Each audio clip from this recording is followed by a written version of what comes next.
बच्चा यानी कि आप उसको अच्छे से खाद पानी दोगे तो डेफिनेटली वो बच्चा वैसे ही होगा, विकसित होगा।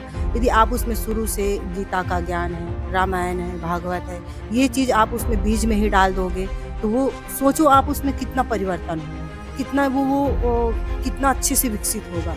और आज बच्चा जब पेट में रहता है तभी से यदि माता-पिता यदि ये ठान ले कि हमें इस संसार में एक दिव्य आत्मा को लाना है, जो इस देश का पूरे विश्व का भला करती है जीवन में, तो उसका पूरा भविष्य यानी कि सुधार रही है। अपना भी और अपनी पीढ़ी का भी वो सुधार रही है। तो उसको ये सोच समझ के करना चाहिए कि मैं क्या करूँ, क्या नहीं करूँ। अच्छे से खान-पान करूँ, सात्विक चीज़ें लूँ, अच्छी-अच्छी चीज़ें देखूँ, ऐसा चीज़ ना देखूँ बिगड़ता है। अब तुम शुरू से मार-धार वाली पिक्चर देखोगे, गाली-गलौच वाली देखोगे, तो बच्चा तो बोलने लगेगा तो सीधा गाली से ही चालू करेगा। यदि तुम उसमें आध्यात्मिक जोड़ देते हो, जैसे भागवत गीता का ज्ञान वगैरह, 2 एक श्लोक अपना पढ़ो, तो बच्चा खुले।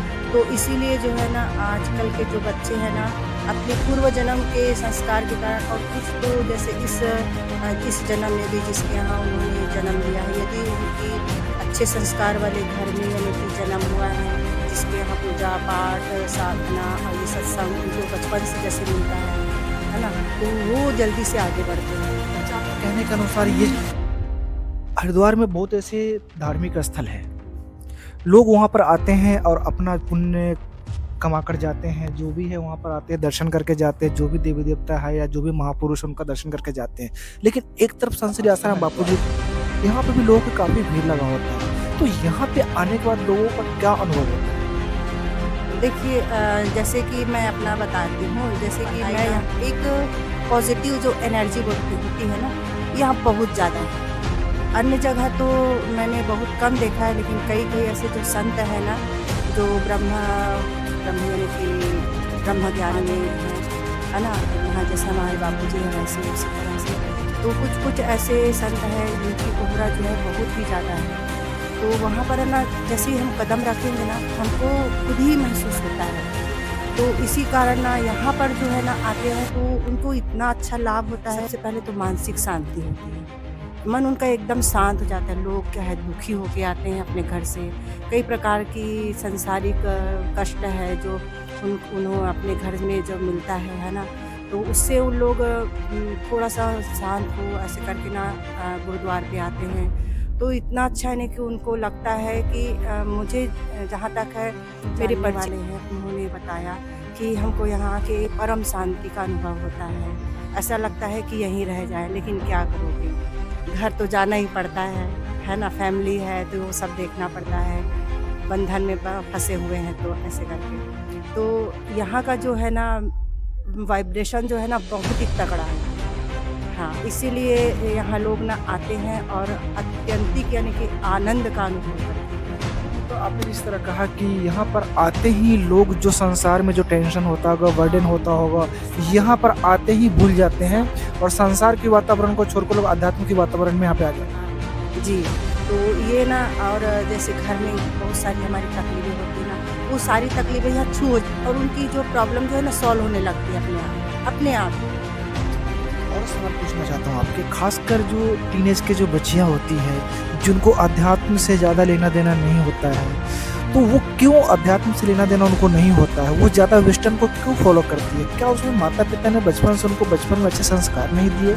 अगर आज के डेट में उसको यहाँ पे लाने की कोशिश करें तो वो आना नहीं चाहती, तो इसके पीछे का जिम्मेदार कौन हो सकता है? देखो ये जो है ना अध्यात्म में आने और ना आने का एक ये है, ये प्रकरण जो है हमारी कई पूर्व जन्म के संस्कार से होते हैं। हम जैसे पूर्व जन्म में साधना कुछ किए रहते हैं, जैसे कि बापूजी ने बताते हैं कि सत्संग में बताते हैं कि आप जैसे इस समय वकील है, डॉक्टर है, इंजीनियर है, तो वो आपको अगले जन्म में वो नहीं रह पाएंगे, वो उसकी विस्मृति हो जाएगी पूरी। और जैसे आप कोई संत हैं, आपने कुछ साधना किया है ना, तो वो साधना आपकी विस्मृति में आ जाती है और इसी के कारण ना वो साधना को फिर जहाँ पर वो छुट्टी रहती है यानी कि एंड होता है, फिर वहीं से वो चालू हो जाता है। इसीलिए जो है ना वो संस्कार जो है ना आ जाता है कि हाँ मुझे ये करना है, ऐसे करना है। कहने का आपका मतलब ये है कि बहुत ऐसे छोटे बच्चे जिनका साधना में तीव्र होता है, तो भले ही वो कैसे परिवार में हो,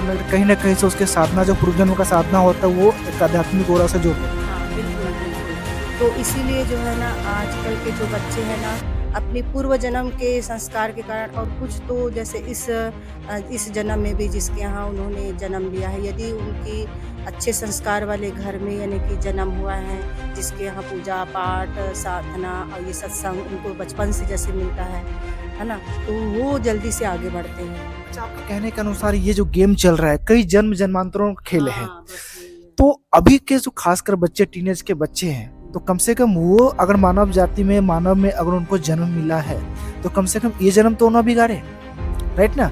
ये जन्म न बिगाड़े और ये जन्म में अध्यात्म की ओर वो ज्यादा मुड़े, देखे अध्यात्म की तरफ ज्यादा देखे, फैलाए उनको, मतलब अध्यात्म की ओर ज्यादा रुचि रखे।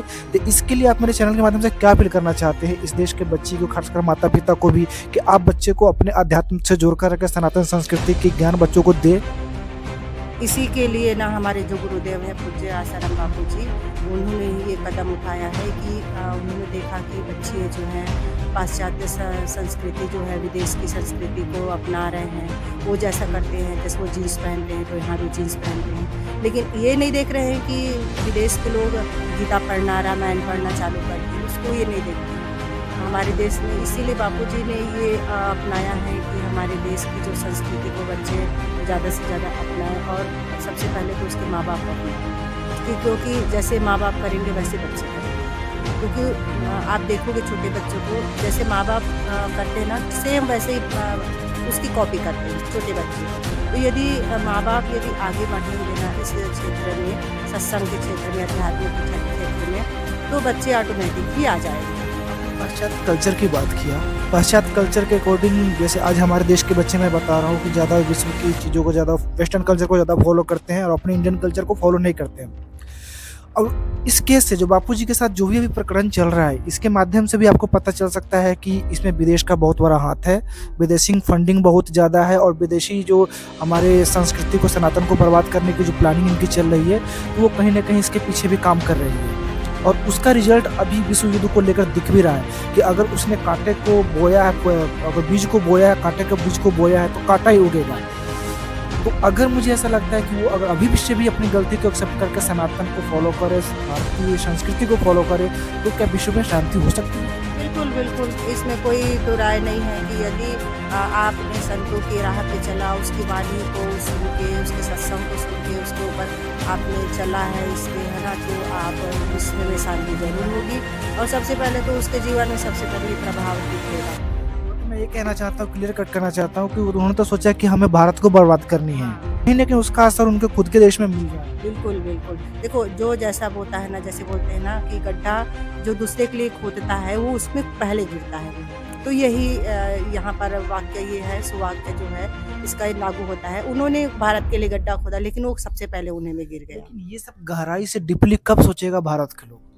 अब वो देखो, इसके लिए तो टाइम लगता है कोई भी चीज़ के लिए, है ना।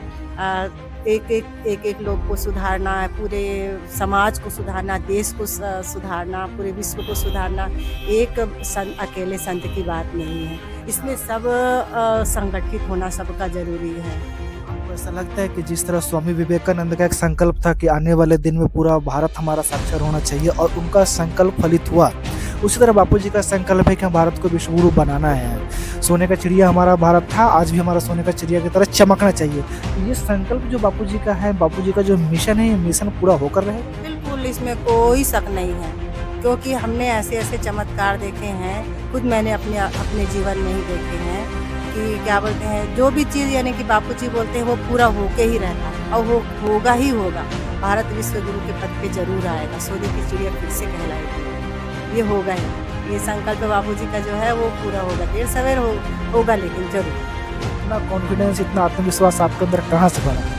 ये जैसे कि मैंने बापूजी से मैंने दीक्षा लिया है 2003 से, तो उसके बाद से ही पता नहीं अपने आप ही शायद मेरे पूर्व जन्म का कुछ होगा ये, क्योंकि मैं पूर्व जन्म में भी हो सकता है बापूजी के सानिध्य में रही होंगी, तो उसका ही चमत्कार है कि मुझे बहुत ईजीली तरीके से बापूजी मिल रहा है। लोग बोलते हैं मुझे हमको दीक्षा नहीं मिल रहा है, ये नहीं हो रहा है, वो हो रहा है, इतने कठिनाई हो रही है। मुझे तो, मैं जानती भी नहीं थी बापूजी को, मुझे इतनी आसानी से बापूजी मिल गए और इतनी जल्दी से मुझे आगे बढ़ाया, पता नहीं, मैं कह नहीं सकती। और मेरे हर मार्ग में वो मेरे प्रेरक बने, प्रेरणादायक बने। मेरे हर हर कदम पे उसने मुझे हाथ पकड़ के सँभाला है। तो ये चमत्कार मेरे हर पल मैं देखती आई हूँ। तो मैं बापूजी को कभी यानी कि विसार नहीं सकती, कभी भूल नहीं सकती, कभी उनका साथ छोड़ नहीं सकती। तो खासकर देश की महिलाएं हैं जो आपकी एज के हैं, उनसे आप क्या अपील करना चाहते हैं कि ये अभी जो बापूजी का लेकर या सनातन को लेकर जो भी अध्यात्म को ज़्यादा फॉलो नहीं करती है, तो उनको आप क्या कहेंगे?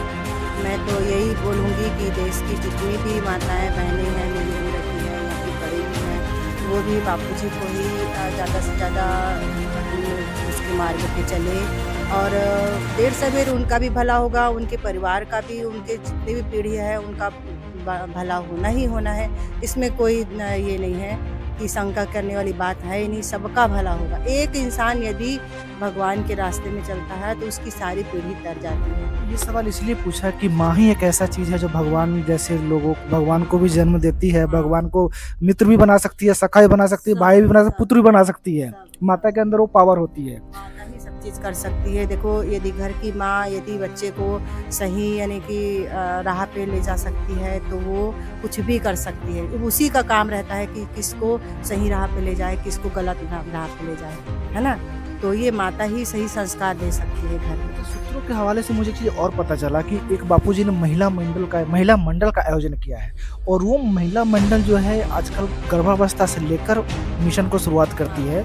उनका ऐसा मुझे सूत्रों के हवाले से पता चला मुझे कि हदी विशिष्ट संस्कार कि महिला मंडल जो है जगह जगह स्कूलों में, कॉलेज में, सोसाइटी में जहाँ भी जाती है सेवा करने, तो जो भी प्रेगनेंसी वाली जो महिलाएं होती हैं उनको बताती है कि आप आध्यात्म की तरफ बढ़ो।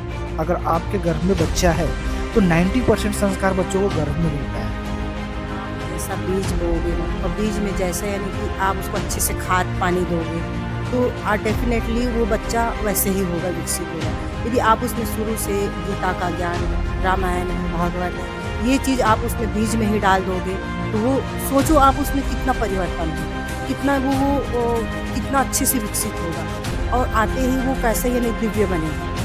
ये आप खुद ही यानी कि ये कर सकते हो।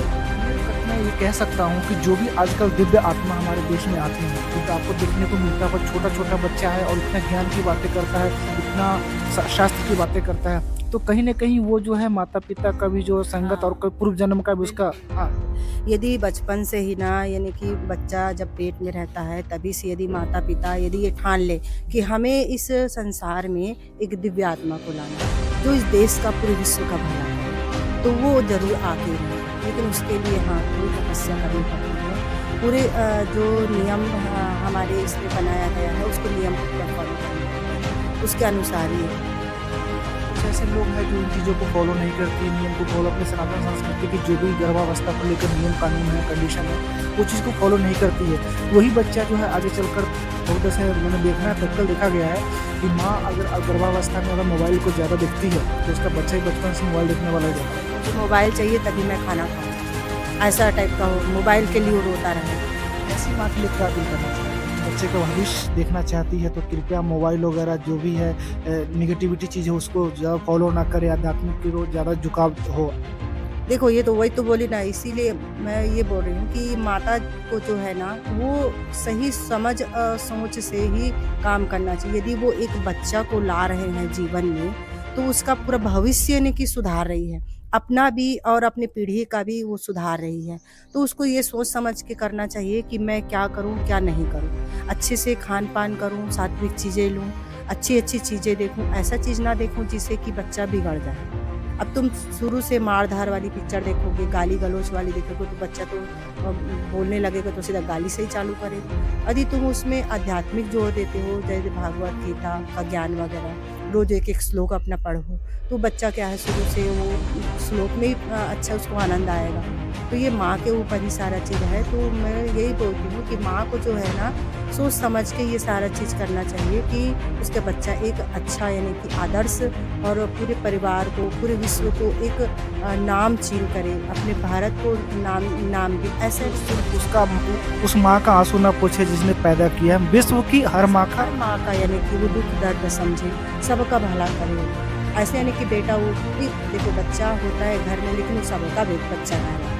एक सबके घर में बच्चे हैं लेकिन हाँ वो सबका बच्चा कहलाता है, एक माँ का ही बच्चा नहीं कहलाता। यदि वो अच्छा काम कर रहा है, देश का काम कर रहा है, तो वो सारे विश्व का बच्चा हो जाता है ना? तो माँ को चाहिए कि वो अपने बच्चे को ऐसे संस्कार दे बचपन से ही, अपने गर्भावस्था से ही, कि वो सारे विश्व का बच्चा होते रहे, ताकि वो गर्वान्वित महसूस करे कि हाँ, मैंने जो बच्चा जन्मा है, जो मैंने किया है, वो सही किया है, सही डिसीजन है मेरा, ऐसे करना कि गलत। तो देखा दोस्तों, मैंने इन बहन जी से बात करने की कोशिश की और इन बहन जो वास्तव में ज्ञान की बात बताया, वो ज्ञान मुझे ऐसा लग रहा है कि इनकी बातों को सुनने के बाद बड़े बड़े साइंटिस्ट, बड़े बड़े डॉक्टर भी जो ज्ञान नहीं बता पाएंगे, वो ज्ञान आज यहाँ पे संत श्री आसाराम बापू जी की शिष्या, जो यहाँ पे एक नॉर्मल शिष्या है, घर गृहस्थी से अपना घर गृहस्थी चलाती है, और इन्होंने जो इतना ज्ञान की बात बताया, एक संस्कार की बात बताया, दिव्य शिशु संस्कार की बात बताया। जैसे हर माता पिता का एक मिशन होता है कि हम बच्चे को जन्म दें और वो बच्चा आगे चलकर मेरे लिए और मेरे परिवार के लिए अच्छा काम करे, बुढ़ापे का सहारा बने। ठीक है, बुढ़ापे का सहारा बनने तक बात सही है, लेकिन कहीं ना कहीं इस कड़ी में माता पिता गलत ट्रैक पे चले जाते हैं। बच्चे तो गर्भावस्था में बच्चे आगे बढ़ते हैं, लेकिन माँ क्या करती है, उस गर्भावस्था में माँ गलत चीज़ करती है, मोबाइल देखती है, टेलीविज़न पे सास बहू की झगड़े वाला वीडियो देखती है, फिल्म देखते हैं, मार धार वाली चीज़ें देखती है, बच्चों के अंदर आपस में क्लैश होता है, उसी झगड़ा को देखते हैं, झगड़ा करते हैं। तो कुल मिलाकर पारिवारिक जितने कला होते हैं ना, वो बच्चों को गर्भावस्था में उस बच्चे के संस्कार के ऊपर इफेक्ट डालता है और वो बच्चा आगे चलकर वैसा ही बन जाता है। तो मैं देश की हर एक माँ से अपील करना चाहता हूँ कि माँ के अंदर इतनी ताकत होती है, वो चाहे तो राजा बना सकता है, चाहे तो रंग बना सकता है, चाहे तो ऐसा बच्चा पैदा कर सकता है जो विश्व में पूरा मानव मात्र के काम आ सकता है, और ऐसा बच्चा पैदा कर सकता है चाहे तो विश्व को लिए वो खतरा बन सकता है। तो डिसीजन आपका है, आप किस तरह के बच्चों को जन्म देना चाहती हैं। अगर आप अच्छे बच्चे को जन्म देना चाहती है तो संत श्री आसाराम बापू जी के महिला मंडल से आप जुड़िए, और महिला मंडल से जुड़ने के बाद आपको वो ज्ञान बताया जाएगा जो एक दिव्य आत्मा आपके घर में पैदा होंगे। जय हिंद, जय भारत।